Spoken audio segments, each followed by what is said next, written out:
The amount of shade I've thrown at this album is like absolutely and utterly like funny as shit and ridiculous. Like, what does my life come to, guys? For everybody that didn't like my music beforehand and you still listen to it, hi guys, it's Fat Alex, and I haven't been here since like 3 weeks ago, but here I am. So, I have new music on iTunes. This is a complete album. I might release a deluxe edition with 2 or 3 or 4 extra tracks. I'm not sure yet. Depends on how this album does. Um, for everybody that didn't like my music beforehand and you still listen to it, thank you so much for giving me your money. Thank you so much. I get paid for that, so thank you so much. Keep continuing to do it so. Keep telling all your friends. Keep telling everyone because, yeah, thank you very much. Kisses, bitches. Anyways, okay, let me start off with a disclaimer. I don't know why I didn't say this last time. I know that I'm no Beyonce, okay? I know I'm no Beyonce. I'm no Taylor Swift. I'm no Ariana Grande. I know that, okay? I release music because I like to write my music and I like to release it onto iTunes, Spotify, etc. And there's nothing wrong with that. I, by any means, am not here claiming that I'm the next Beyonce or the next Taylor Swift or the next Ariana Grande. That's not what this is, okay? This is like a hobby. It's kind of like YouTube for me, but instead it's music and it's on YouTube. If you don't like it, you don't have to listen to it. Simple as that. If you like it, great. If you don't, great. I'm still getting paid either way, so I really don't care. Anyways, okay. And the second thing is, this is an a cappella album completely. There's no instruments, nothing. And I tried to repeat my lyrics when I was writing a song, like literally. I'll show you how I write songs. I have 2 songs written on my notes. Some I do make up as I go, but I have 2 songs in here written on my notes. And I'll show you what they look like as soon as I load. Like, this is what it looks like. You can pause that and read it for a minute. But that's just the lyrics. And I'll, like, write, like, R, like the letter R instead of A-R-E. Yeah, it's really bad. But I'm going to go over track by track. By the way, this is a Christmas sweatshirt. Yes, I'm well aware. Okay. Okay, so here's the album cover. It's literally a Polaroid. And like I said, it's called Letting You Go. And I design all my stuff. I edit it. I send it to iTunes all on my own. So I'm my own manager technically because I do it all on my own. I produce my own music. I put it all to iTunes with this program that I use for free, by the way. Someone commented that you have to pay, bitch. No, I do it for free, sis. Nice try, though. You fucking tried. Anyways.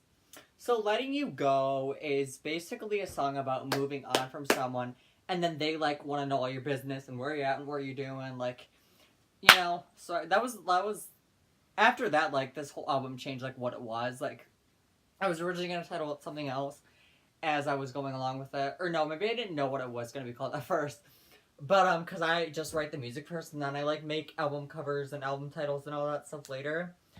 So that's the first one. And this, by the way, this is not a clean album. There's like 2 songs that are clean and not explicit. The rest of the songs are explicit. So, yeah, I wouldn't listen to it if your parents don't allow cussing because you will get in trouble. Yeah. Okay, Blanket is basically saying how you used to warm me up like a blanket. I mean, cuddly and soft, and then you laugh, fuck you, bitch. Fuck you, bitch. Fuck you, bitch. You know? Let Me Move On. It's basically about moving on and living your life to the fullest and kind of experiencing different stages as you move on with your life. That's basically about what that song is about, which is called Let Me Move On. A lot of these songs I made up freshman year. Like, I still have them, like, unlisted on my YouTube channel, and there was, like, 4 of them. But then, like, they kept coming back to me, like, the titles of my songs or stuff like that. And I rewrote them, re-sang them, and then re-uploaded them on, Ariana's tweeting. Everyone's tweeting, like, yeah. But anyway, so they're on iTunes now, but, like, I completely switched gears, completely changed the lyrics and everything. So that's what that is. That's why if you've seen a lot of these titles before, in fact, in my older video of this, I did it, like, what my songs are about and what they mean. You will probably recognize some titles because they are the same titles. I did get them from my freshman year. However, since I was so depressed my freshman year, I changed the lyrics. And a lot of these songs I made up freshman year, like, I still have them, like, unlisted on my YouTube channel, and there was, like, 4 of them. But then, like, they kept coming back to me, like, the titles of my songs or stuff like that. And I rewrote them, re-sang them, and then re-uploaded them on, Ariana's tweeting. Everyone's tweeting, like, yeah. But anyway, so they're on iTunes now, but, like, I completely switched gears, completely changed the lyrics and everything.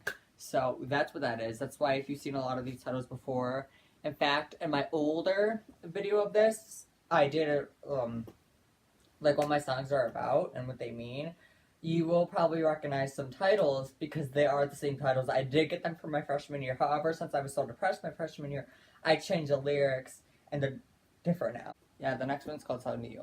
So this song is basically about kind of seeing the real person for who they really are. And this is be like, okay, bitch, here you go, fuck you. That's kind of like what Song to You is about. Another thing about my albums is I don't use any auto-tunes. This is my complete 100 natural and genuine voice. Like, I'm not one of those fake bitches that uses a shit ton of auto-tune. Yeah, no shade or tea to anybody, but no shade, just tea. Another thing about my albums is I don't use any auto-tunes. This is my complete 100 natural and genuine voice. Like, I'm not one of those fake bitches that uses a shit ton of auto-tune. Yeah, no shade or tea to anybody, but no shade, just tea. Kisses. So, like, for Think Twice, I originally made either my freshman year summer or my sophomore year summer, but I think it was freshman year summer. And I did keep a lot of the same lyrics, like, think twice. You're not cool and chill like a bag of ice. That I came up with actually freshman year, and I did keep that in the song. But basically, it's about second-guessing yourself on a person that you were previously friends with or previously known, and then they kind of left you, and then you were like, oh, really? Did I just do that to myself? Like, why would I do that? Kind of like second-guessing yourself, kind of, yeah. That's what Think Twice is about. And kind of regretting it, if you will. Candy Cane, okay. This song is explicit, and I forgot to mark it as explicit when I was, like, sending it over, but that's okay. It's basically saying about how you could have been this, but you were driving me crazy.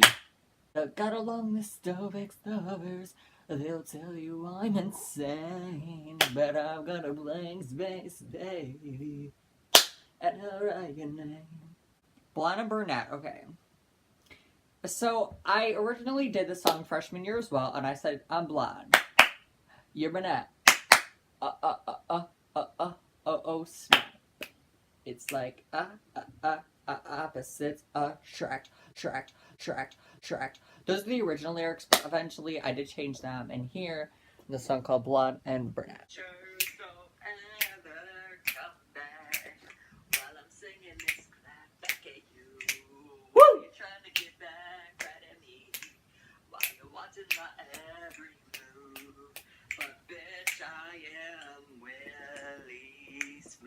I kind of sounded like a 2-year-old on purpose in parts of the songs on here too, just to make it a little more fun and kind of, you know, just laugh at myself. Yeah.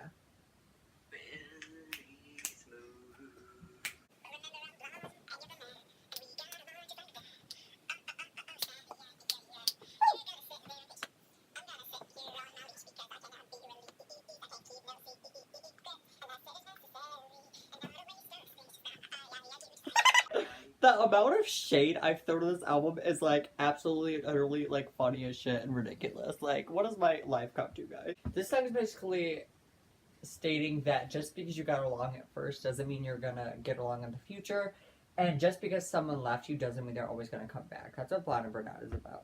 So Did You Ever Care was actually another song that I had in my notes, and I didn't make up on the spot. And yeah, that I had this idea, it came to me, it's like, did you ever care about a relationship? Like, when you left me, were you ever hurting like I was hurting? Were you ever crying like I was crying? Did you ever even care about anything to begin with? Or did you move on just like that, you know? That's what Did You Ever Care was about. And that song is really short, but I really wanted to put it on this album because I felt like it could mean a lot to someone. And then Life Gets Hard. Eventually, okay, so this is a song that I also did my freshman year called Life Gets Hard When We Get Pulled Apart. We were the superstars that were dancing in the park. That was a song basically insinuating that we were friends at one point, but then life gets hard and you get pulled away from people. Sometimes it can be good and sometimes it can be bad. Sometimes you could feel happy about that, sometimes you could feel sad about that. But yes, that is basically my whole album, track by track. If you want to purchase it, it will definitely be the first link in the description. And yeah, so thank you for everybody that watched us and got the whole way through. Follow me on all my social media, comment, like, and subscribe, and I will see you guys in the next video. Talk to you later. Bye.